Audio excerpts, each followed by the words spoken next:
வணக்கம் நண்பர்களே. கடைசியா நீங்க எப்ப சந்தோஷமா இருந்தீங்க? எப்ப உங்களை மறந்து நீங்க வாய் விட்டு சிரிச்சீங்க? எப்ப நீங்க கவலையே இல்லாம நிம்மதியா தூங்குனீங்க? இந்த 3 கேள்வியை யார்கிட்ட கேட்டாலும் அவங்களால உடனடியா பதில் சொல்லவே முடியாது.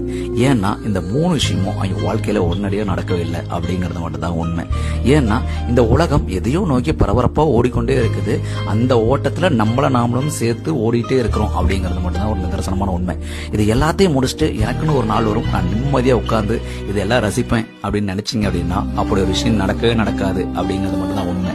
ஏன்னா வாழ்க்கையில ரசிக்கிறதுக்கும் வாழ்றதுக்கும் தனியா ஒரு நேரமே இல்லை அப்படிங்கறதா ஒரு நிதர்சனமான உண்மை. அப்ப எப்பதான் என் வாழ்க்கையை வாழ்றது, நான் எப்பதான் ரசிக்கிறது அப்படின்னு கேட்டீங்கன்னா அந்தந்த நேரத்துல அந்தந்த விஷயத்த அப்பப்ப ரசிச்சா மட்டும்தான் உங்க வாழ்க்கையில வாழ முடியும். வாழ்க்கையில தனியா ரசிக்கிறதுக்கு நேரமே இல்லையா? இல்ல.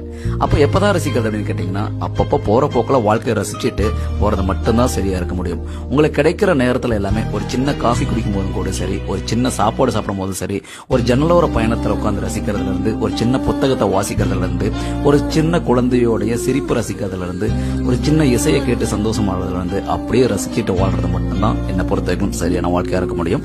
வாழ்க்கையில தனியா ரசிக்கிறதுக்குன்னு நேரம் ஒண்ணு கிடையவே கிடையாது. இந்த வாழ்க்கை வாழ்றதுக்கு தான். ஒவ்வொரு விஷயத்தையும் ரசிக்க என்னைக்கு தொடங்குறீங்களோ அன்னைக்கு உங்க வாழ்க்கை அழகா மாறிடும். இந்த விஷயம் உங்களுக்கு பிடிச்சிருக்கு அப்படின்னு நினைச்சீங்கன்னா மறக்காம என்ன ஃபாலோ பண்ணி ஆதரவு கொடுங்க.